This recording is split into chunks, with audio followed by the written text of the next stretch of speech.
Assalamualaikum warahmatullahi wabarakatuh. Perkenalkan, nama saya Lula Aprilia, NIM 1923-10-10-1196. Di sini saya perwakilan dari kelompok 3 akan menjelaskan tentang asuhan keperawatan pada klien goiter. Pokok bahasan yang akan saya bahas pada materi kali ini yang pertama yaitu definisi goiter. Yang kedua yaitu etiologi dan faktor yang mempengaruhi kejadian goiter. Yang ketiga manifestasi klinis. Yang keempat prosedur diagnostik pemeriksaan goiter. Yang kelima penata laksanaan medis. Dan yang terakhir asuhan keperawatan. Yang pertama yaitu definisi goiter. Goiter atau disebut juga dengan struma, lebih dikenal dengan gondok oleh masyarakat, merupakan penyakit pembengkakan pada daerah leher akibat pembesaran kelenjar tiroid yang dapat dilihat dan diraba yang disebabkan oleh kelainan glandula tiroid, dapat berupa gangguan fungsi atau perubahan susunan kelenjar dan morfologinya. Penyebab utama dari goiter yaitu kekurangan yodium yang berefek pada pembentukan hormon tiroid terhambat. Goiter sendiri merupakan salah satu jenis penyakit pada sistem endokrin yang merupakan penyakit bersifat menurun. Goiter atau struma ini sering terjadi di lingkungan masyarakat. Hal ini dikarenakan kurangnya asupan makanan yang bergizi dan kurangnya olahraga. Ini merupakan gambar penderita goiter. Selanjutnya, klasifikasi goiter dibagi menjadi dua, yaitu menurut fisiologis dan menurut pemeriksaan klinisnya. Untuk menurut fisiologis, goiter dibagi menjadi tiga. Yang pertama yaitu euthyroidisme, yaitu kondisi hipertrofi pada kelenjar tiroid yang diakibatkan oleh stimulasi kelenjar tiroid yang tidak normal, sedangkan kelenjar hipofisis menghasilkan TSH dalam jumlah yang meningkat. Goiter pada jenis ini tidak menimbulkan gejala kecuali pembesaran pada leher yang jika terjadi secara berlebihan dapat mengakibatkan kompresi pada trakea. Yang kedua yaitu hipotiroidisme, yaitu goiter dengan jenis kelainan struktural atau fungsional pada kelenjar tiroid yang menyebabkan sintesis dari hormon tiroid yang menjadi berkurang. Penyebab dari hipotiroidisme yaitu kegagalan dari kelenjar untuk mempertahankan kadar plasma yang cukup dari hormon. Gejala yang timbul pada hipotiroidisme yaitu penambahan berat badan, sensitif terhadap udara dingin, demensia, sulit berkonsentrasi, gerakan lamban, konstipasi, kulit kasar, rambut rontok, menstruasi berlebihan, pendengaran terganggu, dan penurunan kemampuan bicara. Yang ketiga yaitu hipertiroidisme, yaitu jenis goiter yang lebih dikenal dengan Graves atau tirotoksikosis yang diartikan sebagai respon jaringan tubuh terhadap pengaruh metabolisme hormon tiroid yang berlebihan. Hipertiroidisme merupakan kondisi yang muncul secara spontan atau akibat adanya jenis antibodi dalam darah yang merangsang kelenjar tiroid sehingga tidak hanya produksi hormon yang berlebihan namun ukuran kelenjar tiroid menjadi membesar. Gejala yang muncul pada hipertiroidisme yaitu berat badan menurun, nafsu makan meningkat, keringat yang berlebihan, kelelahan, lebih suka udara dingin, dan muncul sesak nafas. Selain itu juga terdapat gejala jantung yang berdebar-debar, tremor pada tungkai bagian atas, mata melotot atau eksoftalamus, diare, haid yang atau menstruasi tidak teratur, rambut rontok, dan atrofi otot. Selanjutnya yaitu goiter menurut pemeriksaan klinisnya dibagi menjadi dua, yaitu goiter toksik dan goiter non-toksik. Goiter toksik merupakan pembesaran kelenjar tiroid yang berisi nodul dengan sel-sel autonom sehingga terjadi hipertiroidisme. Goiter toksik dibagi lagi menjadi dua macam jenis, yaitu goiter diffusa toksik dan goiter nodosa toksik. Diffusa dan nodosa merupakan perubahan bentuk anatomi di mana goiter toksik akan menyebar luas ke jaringan lainnya. Apabila goiter nodula toksik tidak segera diberi tindakan medis yang bersifat sementara, nodosa akan muncul dengan benjolan yang secara klinis dapat teraba satu ataupun lebih dari satu. Untuk benjolan yang lebih dari satu dinamakan dengan goiter multinodular toksik. Yang kedua yaitu goiter non-toksik, merupakan pembesaran kelenjar tiroid yang berisi nodul namun tidak menyebabkan hipertiroidisme. Goiter non-toksik ini disebabkan akibat kekurangan yodium kronik. Goiter non-toksik juga dibagi menjadi dua jenis, yaitu goiter non-toksik, goiter diffusa non-toksik, dan goiter nodosa non-toksik. Dampak yang ditimbulkan dari goiter terhadap tubuh yaitu mampu mempengaruhi kondisi organ-organ di sekitarnya. Hal ini dikarenakan goiter akan membentuk leher yang besar dan membuat asimetris dan kesulitan bernafas dan disfagia. Selanjutnya yaitu etiologi dan faktor yang mempengaruhi kejadian pada goiter. Goiter menyebabkan pembesaran pada daerah leher sehingga perubahan tersebut pada leher dapat dilihat dan diraba. Hal tersebut disebabkan oleh meningkatnya sekresi hormon penstimulasi tiroid atau thyroid stimulating hormone atau TSH. Menurut Rubinstein dan kawan-kawan pada tahun 2003, penyebab terjadinya goiter ada 3. Yang pertama yaitu defisiensi yodium.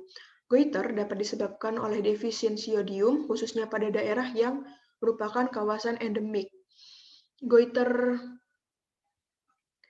ini kemungkinan besar disebabkan oleh defisiensi yodium yang tubuh membutuhkan yodium secara meningkat ketika berada di fase pubertas pada wanita dan selama kehamilan.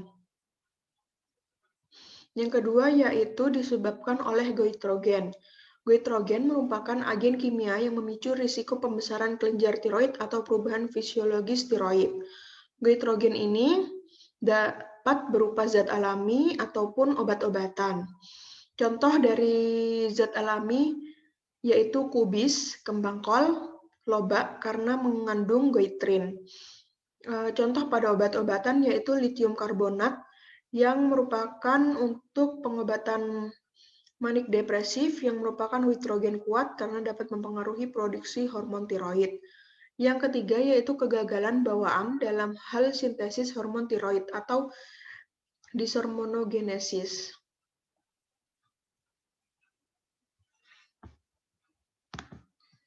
Selanjutnya yaitu manifestasi klinis goiter.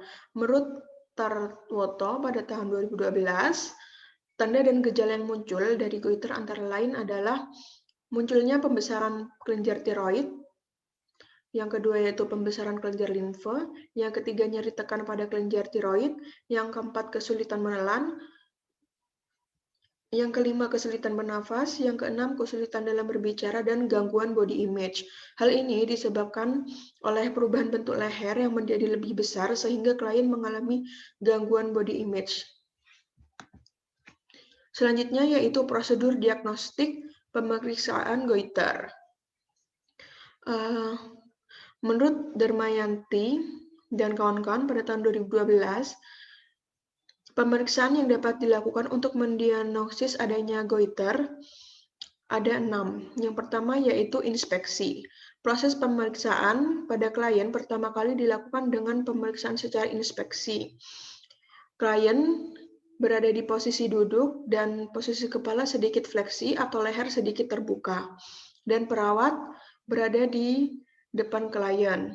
Lalu, perawat melihat bagian leher jika terdapat nodul atau pembekakan, perhatikan kembali komponen-komponen penting seperti lokasi, ukuran, jumlah nodul, bentuk berupa difus atau nodular kecil, serta gerakan saat menelan dan palpasi pada permukaan pembengkakan.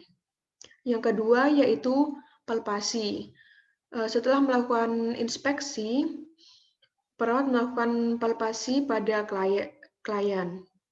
Klien tetap dalam posisi duduk dengan leher sedikit terbuka atau fleksi, lalu perawat pada posisi berdiri di belakang klien meraba tiroid dengan menggunakan kedua ibu jari di tengkuk klien. Selanjutnya nomor 3 yaitu tes fungsi hormon. Pada klien goiter dilakukan uji kadar TSH dan tes RAI.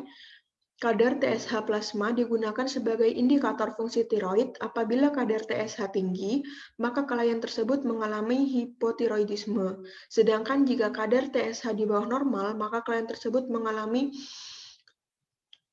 hipertiroidisme atau peningkatan autoimun.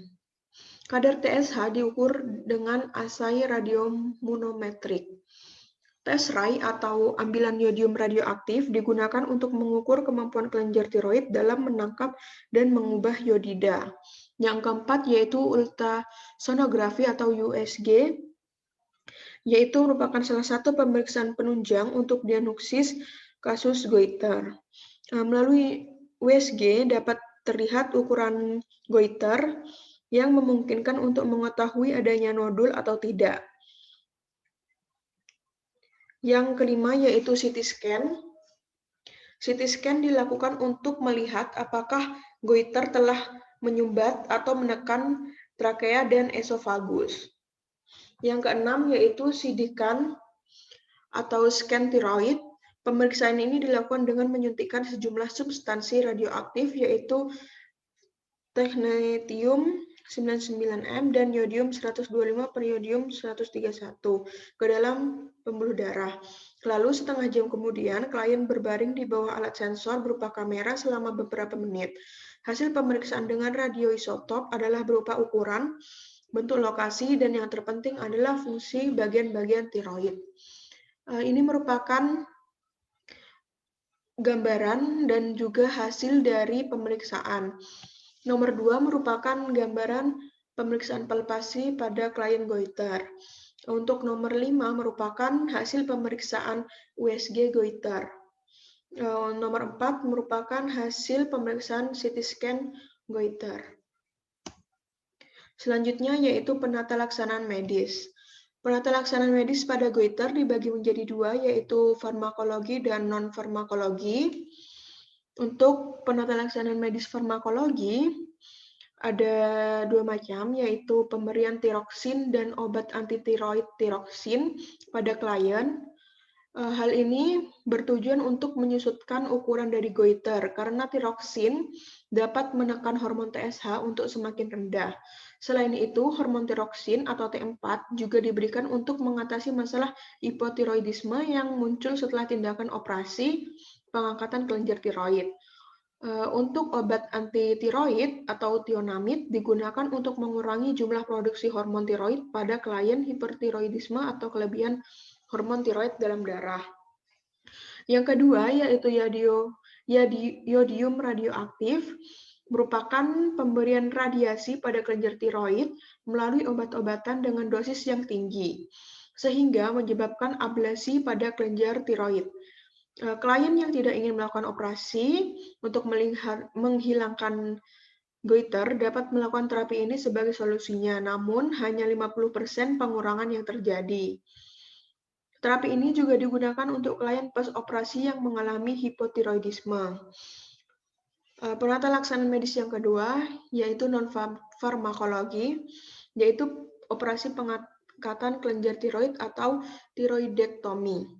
Operasi ini dilakukan dengan mengangkat sebagian besar kelenjar tiroid. Namun, operasi ini memberikan efek samping yaitu hipotiroidisme permanen. Hipotiroidisme ini dapat diselesaikan dengan pemberian yodium radioaktif tadi. Di sini terdapat link YouTube untuk menonton video operasi pengangkatan kelenjar tiroid.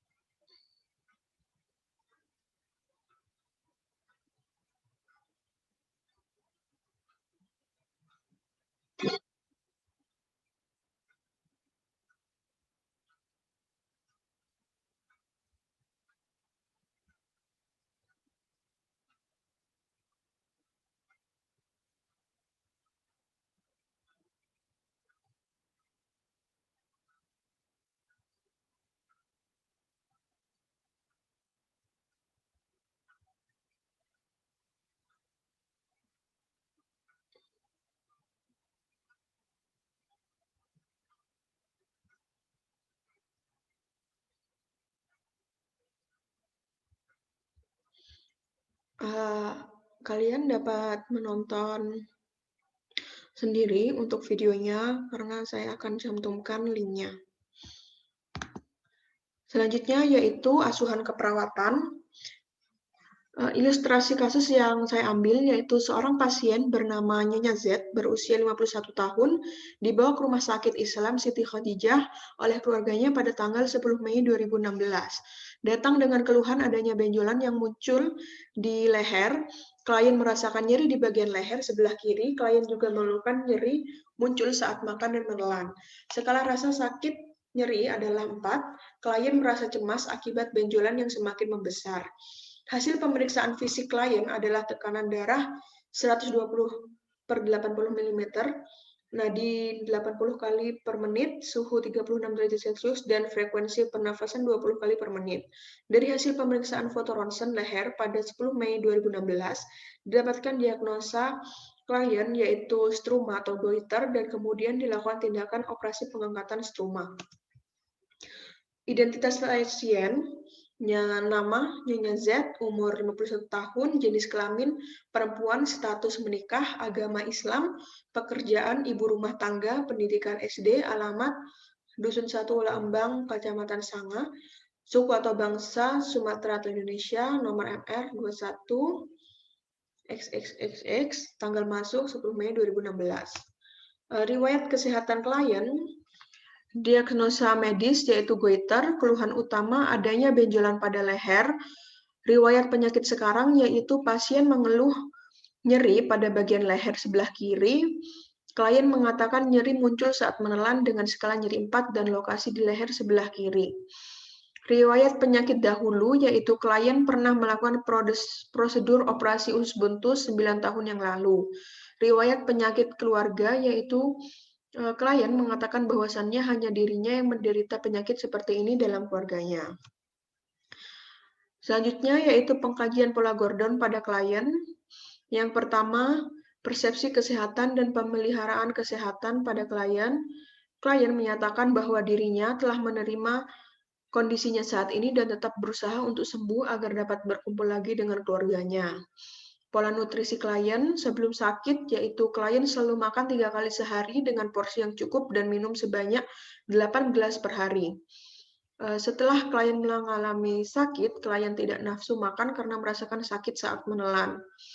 Pola eliminasi klien sebelum sakit, yaitu klien mengatakan bahwa buang air besar dan buang air kecil dengan lancar dan frekuensi yang normal. Setelah sakit, klien mengatakan sulit untuk buang air besar. Selanjutnya yaitu pola aktivitas dan latihan, yaitu sebelum sakit, klien mengatakan bahwa segala aktivitas dapat dilakukan dengan mandiri. Setelah klien sakit, klien tetap dapat melakukan aktivitas sendiri, namun suara klien sering serak dan hilang sehingga mengganggu aktivitasnya. Selanjutnya yaitu pola kognitif dan perseptual klien. Klien tidak menggunakan alat bantu melihat, pendengaran masih jelas, dan masih dapat merasakan berbagai rasa.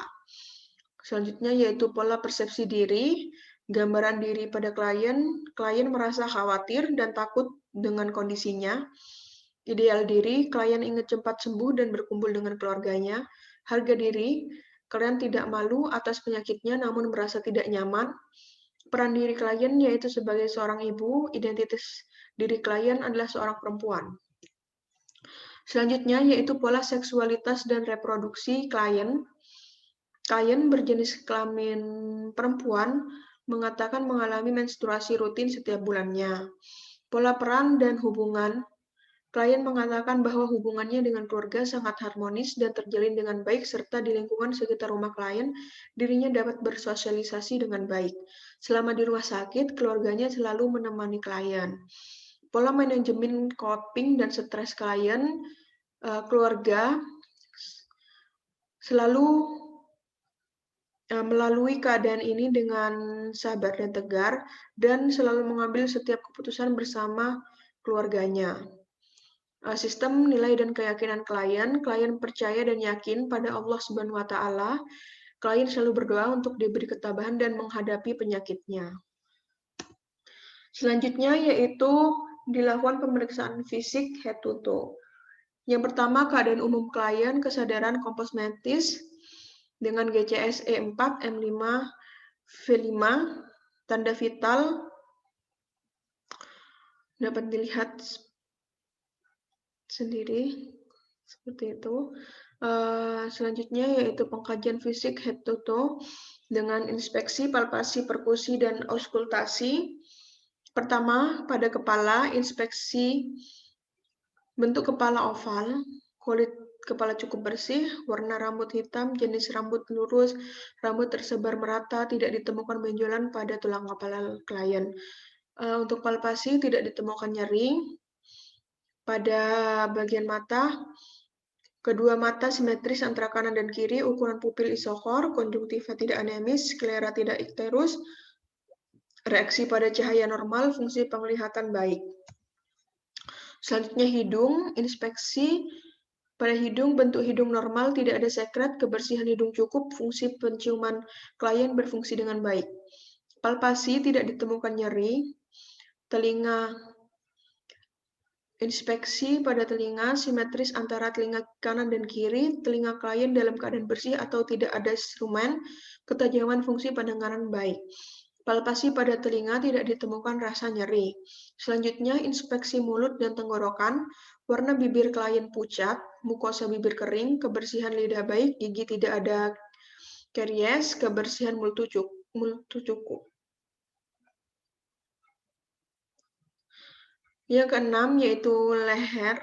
Inspeksi pada leher, bentuk leher klien abnormal, ditemukan pembesaran pada kelenjar tiroid, tidak ada pembesaran pada kelenjar limfe, klien tidak dapat melakukan fleksi, ekstensi, dan rotasi.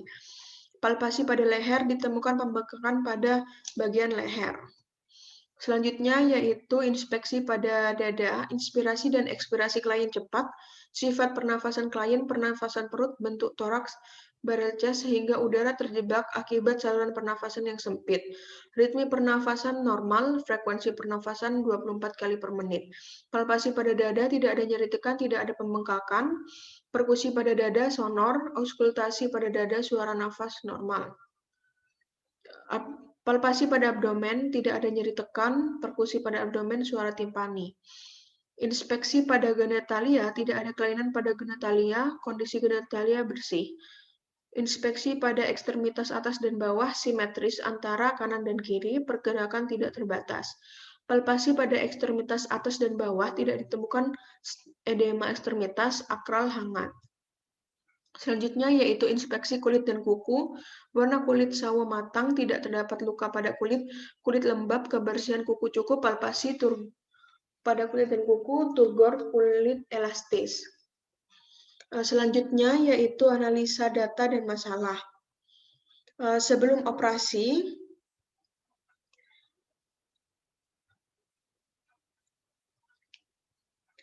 klien dinyatakan dengan masalah ansietas. Dengan data subjektif, klien merasa khawatir dengan tindakan pembedahan, klien sulit untuk konsentrasi, dan data objektif, klien tampak gelisah, klien kesulitan untuk tidur, klien selalu menanyakan tentang penyakitnya. Penyebab dari ansietas yaitu goiter nodular toksik. Sebelum pembedahan, klien kurang informasi atau defisit pengetahuan sehingga klien merasa khawatir dan sulit berkonsentrasi. Selanjutnya, klien dinyatakan dengan masalah nyeri akut sebelum operasi dengan data subjektif, yaitu klien mengeluhkan adanya nyeri di bagian leher sebelah kiri ketika menelan. Data objektifnya yaitu klien tampak meringis kesakitan, merasa gelisah, tingkat kesadaran komposmentis, skala nyeri klien adalah 6. Penyebab nyeri akut pada klien yaitu munculnya nodul akibat goiter, sehingga klien mengalami kesulitan menelan akibat trakea dan esofagus terhimpit goiter. Selanjutnya yaitu masalah yang muncul setelah operasi, yaitu nyeri akut. Dengan data subjektif, klien mengeluhkan nyeri di bagian luka operasi. Data objektifnya yaitu kondisi klien lemah, skala nyeri klien adalah 5, klien tampak meringis kesakitan, terdapat luka operasi dengan tanda-tanda vital, tekanan darah 120/80, nadi 80 kali per menit, dengan suhu 36,5 derajat Celcius. Penyebab dari nyeri akut klien setelah operasi yaitu tindakan pembedahan yang menyebabkan munculnya luka operasi sehingga terjadi diskontinuitas jaringan. Selanjutnya yaitu masalah yang kedua, yaitu gangguan komunikasi verbal pada klien. Data subjektifnya yaitu klien mengatakan bahwa dirinya susah untuk berkomunikasi. Data objektif klien yaitu terdapat luka bekas operasi. Klien menunjukkan respon yang kurang jelas ketika berbicara. Penyebab dari masalah tersebut yaitu setelah operasi terjadi komplikasi laring. Selanjutnya, masalah yang ketiga yaitu intoleransi aktivitas. Data subjektif yaitu klien mengatakan bahwa lehernya sulit untuk digerakkan. Data objektif, kondisi klien lemah, terdapat luka operasi, dan aktivitas klien dibantu oleh keluarga. Penyebab dari masalah tersebut yaitu setelah operasi, klien mengalami keterbatasan untuk bergerak. Clinical pathway berdasarkan kasus. Pertama, terjadi patofisiologi goiter, yaitu pada klien terjadi goiter nodular kronik, goiter nodular toksik, yang menimbulkan pada klien sekresi tiroksin, sehingga menyebabkan TSH meningkat dan membuat hipertrofi pada kelenjar tiroid. Lalu berdampak pada pembesaran kelenjar tiroid. Pembesaran tersebut akan terjadi penekanan mekanis pada trakea dan esofagus, lalu timbul gejala obstruksi, yaitu nyeri akut. Sebelum pembedahan, klien kurangnya informasi sehingga klien mengalami ansietas.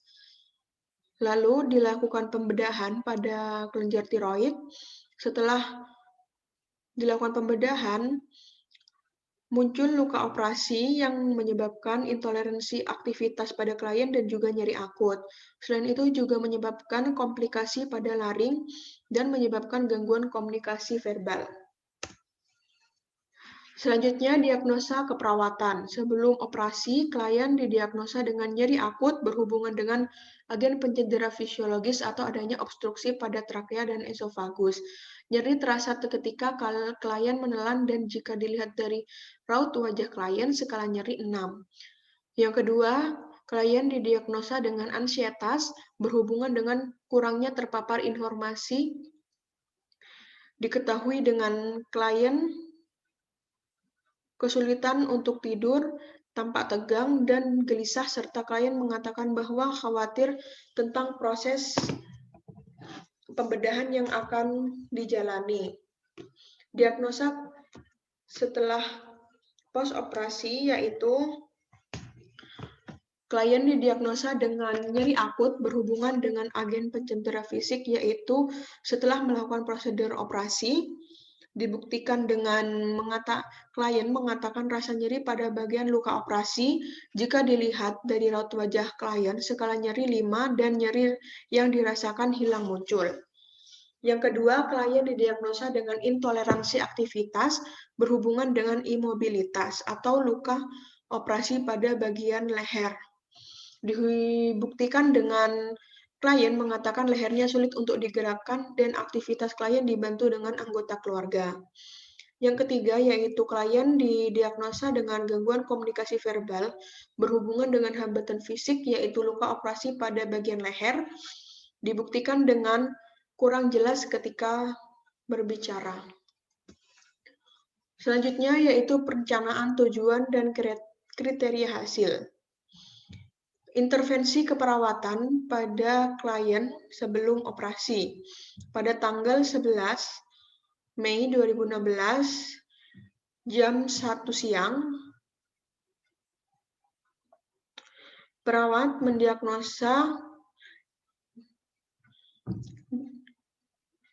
melakukan intervensi dengan diagnosa nyeri akut. Intervensi yang dilakukan yaitu perawat mengidentifikasi lokasi, karakteristik, durasi, frekuensi, kualitas, intensitas nyeri.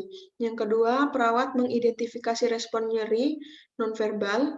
Yang ketiga, perawat mengidentifikasi faktor yang memperberat dan memperingan nyeri. Yang keempat, perawat mengkontrol lingkungan yang memperberat rasa nyeri, seperti kebisingan. Kriteria hasil yang diinginkan yaitu rasa nyeri berkurang, sikap khawatir klien menurun, klien tidak tampak gelisah. Intervensi yang dilakukan oleh perawat, selain itu juga melakukan fasilitasi istirahat dan tidur, serta menjelaskan strategi untuk meredakan nyeri dengan cara menyokong leher untuk menghindari tegangan insisi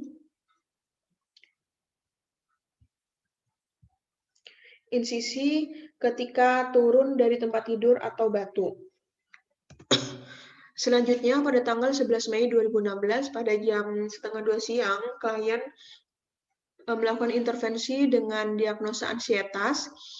Dengan kriteria hasil, tingkat kebingungan dan kekhawatiran klien menurun.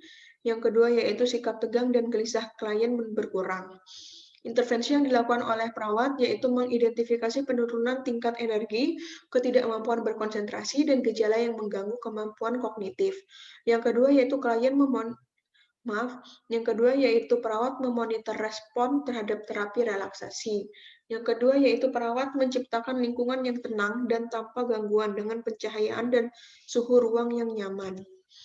Yang keempat, perawat melakukan intervensi dengan menjelaskan tentang prosedur, waktu, dan lamanya operasi. Yang kelima, yaitu perawat menjelaskan adanya pemberian obat premedikasi apabila diperlukan untuk mengontrol rasa nyeri. Yang keenam, yaitu perawat menganjurkan bernafas dalam dan perlahan dengan menggunakan teknik nafas dalam untuk mengurangi sikap tegang dan gelisah klien. Selanjutnya, yaitu intervensi keperawatan klien setelah operasi. Pada tanggal 12 Mei, jam 1, intervensi yang dilakukan untuk diagnosa nyeri akut,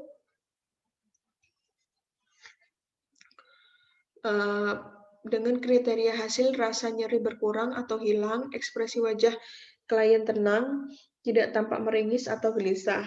Yang ketiga, yaitu keadaan umum membaik, TTV normal, dengan skala nyeri 1.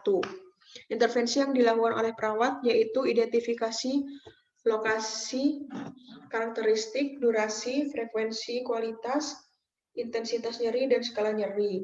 Yang kedua, perawat melakukan mengidentifikasi respon nyeri nonverbal, identifikasi faktor yang memperberat dan memperingan nyeri, mengontrol lingkungan yang memperberat rasa nyeri, misal kebisingan.